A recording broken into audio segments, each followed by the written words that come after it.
కొన్నిసార్లు ఆ దేవుడు పెట్టే పరీక్ష ఎలా ఉంటుందంటే, అసలు ఆ సహనం మనలో ఉంటుందా అనే అనుమానం వస్తుంది. ఎందుకంటే దేవుడు పెట్టే పరీక్ష అంత సహనంతో కూడి ఉంటుంది కాబట్టి. అయితే ఇప్పుడు మనం చెప్పుకోబోయే వీడియోలో కూడా బద్రీనాథ్ ఆలయంలోని దేవుడు ఓ జంటకి ఒక పరీక్ష పెట్టాడు. కానీ చివరికి ఏం జరిగిందో తెలిస్తే షాక్ అవుతారు. అంతేకాదు బద్రీనాథ్ తలుపులు తెరవగానే అక్కడున్న బాబా యొక్క అద్భుతాన్ని చూసి భక్తులందరూ ఆయనకి నమస్కరించారు. మరి అక్కడ జరిగిన అద్భుతం ఏంటి, దేవుడు ఆ జంటకి పెట్టిన పరీక్ష ఏంటి అనేది ఈ వీడియోలో తెలుసుకుందాం. సో ఫ్రెండ్స్, వీడియో చాలా ఇంట్రెస్టింగ్ గా ఉంటుంది కాబట్టి ఎక్కడ స్కిప్ చేయకుండా చివరి వరకు చూడండి.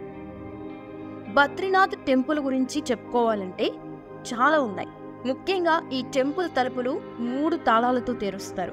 కానీ ఈ 3 తాళాలు ఒకరి దగ్గర ఉండవు, ఓ ముగ్గురు వ్యక్తుల దగ్గర ఉంటాయి. ఒక తాళం చెవి వచ్చేసి తెహ్రీ రాజకుటుంబ పూజారి దగ్గర ఉంటుంది. మరో తాళం చెవి వచ్చేసి బద్రీనాథ్ ధామ్ మెహతార్ దగ్గర ఉంటుంది. ఇంకో తాళపు చెవి హక్ బండారీ ప్రజల దగ్గర ఉంటుంది.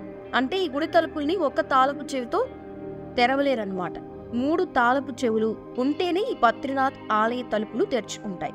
నిజంగా ఇది చాలా ఆశ్చర్యపడాల్సిన విషయం అని చెప్పాలి. ఇక సనాతన ధర్మం నమ్మే ప్రతి ఒక్కరూ తమ జీవితంలో ఒక్కసారైనా చార్ధామ్ యాత్ర చేయాలని అనుకుంటారు. చార్ధామ్ యాత్రలోని పవిత్ర పుణ్యక్షేత్రాల్లో బద్రీనాథ్ ధామ్ ఒకటి. హిందూ పురాణాల ప్రకారం శ్రీ మహావిష్ణువుకి సంబంధించిన ముఖ్యమైన ప్రదేశం ఇది. నిజానికి ఒకప్పుడు వృద్ధులు మాత్రమే తీర్థయాత్రలకు వెళ్లేవారు.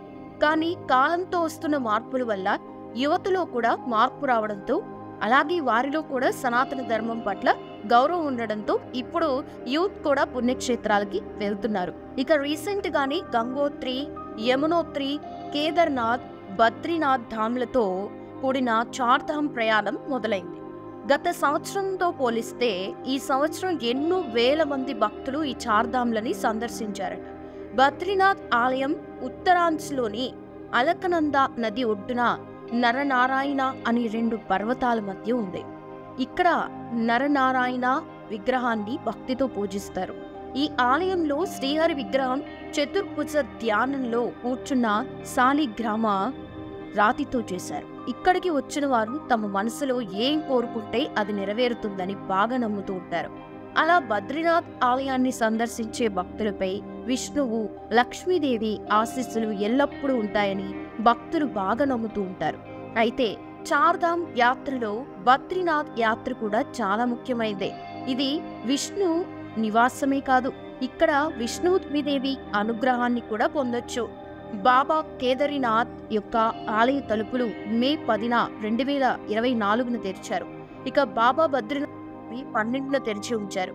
ఇందులో బాబా బద్రీనాథ్ ధామ్లో తలుపులు తెరవగానే ఒక దంపతులకి జరిగిన అద్భుతమైన ఘటన చూస్తే మీకు కూడా గూస్ బంప్స్ వస్తాయి. ఇంతకీ వాళ్ళకి ఏం జరిగిందో అనేది ఇప్పుడు మనం తెలుసుకుందాం. ఇంతకీ మీలో ఎంతమంది బద్రీనాథ్ వెళ్ళారు అది కూడా కామెంట్ సెక్షన్ లో కామెంట్ చేయండి. వాసవి, విష్ణు అనే దంపతులు ప్రేమించి పెళ్లి చేసుకున్నారు. అయితే పెళ్లికి ముందు ఈ జంట తమ పెళ్లి విషయంలో ఎటువంటి గొడవలు జరగకూడదని ఆ దేవుడిని వేడుకున్నారు. అలా తమ పెళ్లి ఎలాంటి ఆటంకాలు లేకుండా జరిగితే చార్ధామ్ యాత్రకి వస్తామని మొక్కుకున్నారు. కొన్ని నెలల తర్వాత వారి కోరిక తీరింది. తమ కుటుంబ సభ్యుల సమక్షంలో వారి పెళ్లి ఘనంగా జరిగింది. ఇక తమ పెళ్లి ఎటువంటి ఆటంకాలు లేకుండా జరగడంతో వాళ్ళు తమ బద్రీనాథ్ మొక్కు తీర్చుకోవాలని అనుకున్నారు. అలా ఈ దంపతులు మే నెలలో తన చార్ధామ్ యాత్రకి రెడీ అయ్యారు.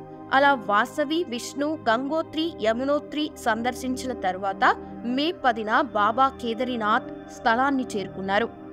అయితే అదే రోజున బాబా కేదారీనాథ్ ఆలయ తలుపులు తెరుచుకోవాల్సిన సమయం దగ్గర పడింది.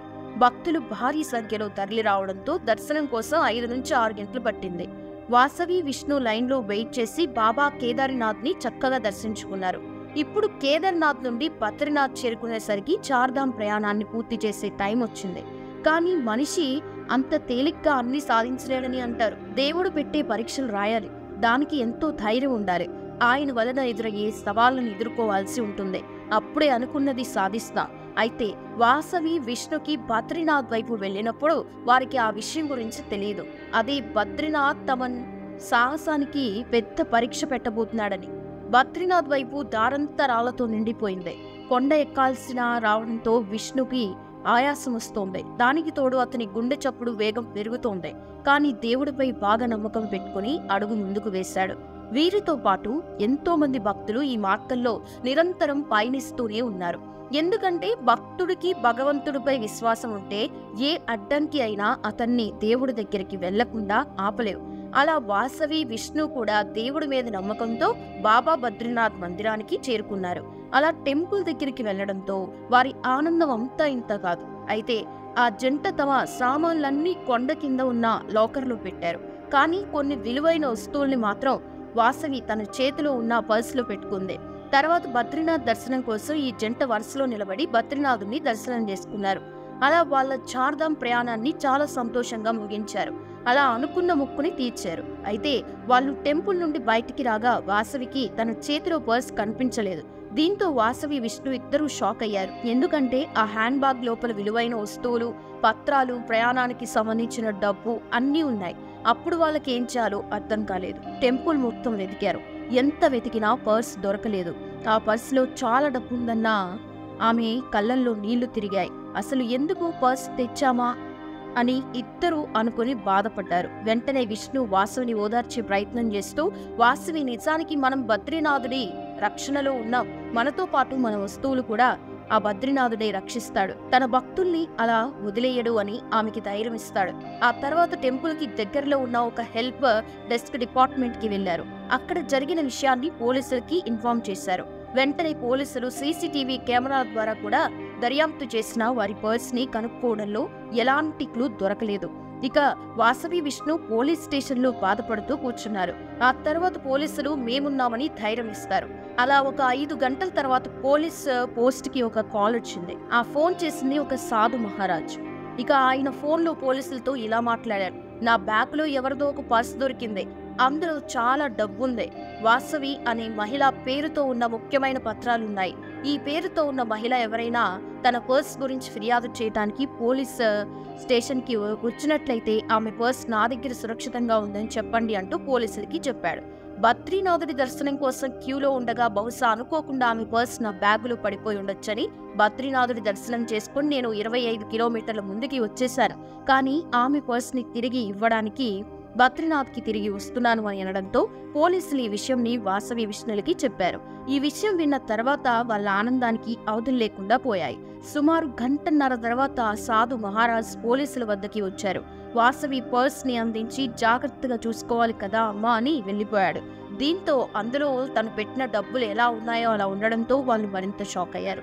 ఎందుకంటే ఈ కాలంలో కంటికి డబ్బు కనిపిస్తే చాలు వెంటనే తమదే అన్నట్టుగా తీసుకుంటారు. కానీ ఇతను మాత్రం అలా కాదు.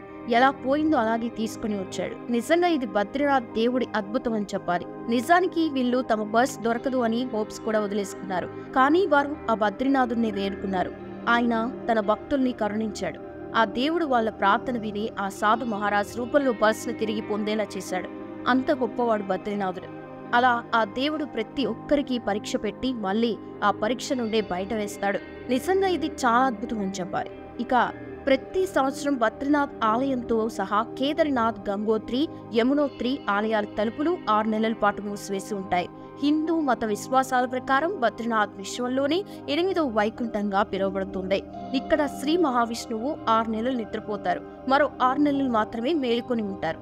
అంతేకాదు శీతాకాలంలో విపరీతంగా మంచు కురవడం వల్ల ఈ ఆలయ తలుపులు మూసివేయబడతాయి. బద్రీనాథ్ ఆలయ తలుపులు మూసివేయటానికి ముందు శ్రీ మహావిష్ణు విగ్రహానికి నెయ్యి పోస్తారు. ఇక 6 నెలల తర్వాత ఈ ఆలయ తలుపులు తెరిచినప్పుడు పండితులు మాత్రమే ముందుగా గుడిలోకి వెళ్తారు. అప్పుడు విగ్రహానికి పూసిన నెయ్యి చెక్కు చెదరకుండా ఉండిపోతే దేశం సురక్షితంగా ఉంటుందని నమ్ముతారు. మరోవైపు నెయ్యి తక్కువగా లేదా పొడిగా ఉంటే దేశంలో అధిక వర్షపాతం సంభవిస్తుంది అనడానికి సంకేతంగా భావిస్తారు. అలాగే గుడి మూసివేసే ముందు అక్కడ దీపం కూడా వెలిగిస్తారు. మళ్ళీ 6 నెలల తర్వాత తెరిచి చూస్తే ఆ దీపం అలాగే వెలుగుతూ ఉంటుంది. అంత గొప్ప మహిమగల బద్రీనాథ్ క్షేత్రాన్ని మీరు కూడా సందర్శించారా? సందర్శించకపోతే వెంటనే సందర్శించండి, చాలా మంచి జరుగుతుంది.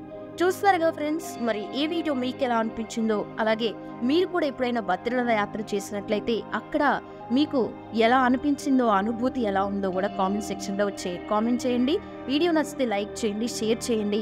ఇలాంటి మరిన్ని ఇంట్రెస్టింగ్ వీడియోస్ కోసం ఛానల్ని సబ్స్క్రైబ్ చేసుకోండి. Thanks for watching.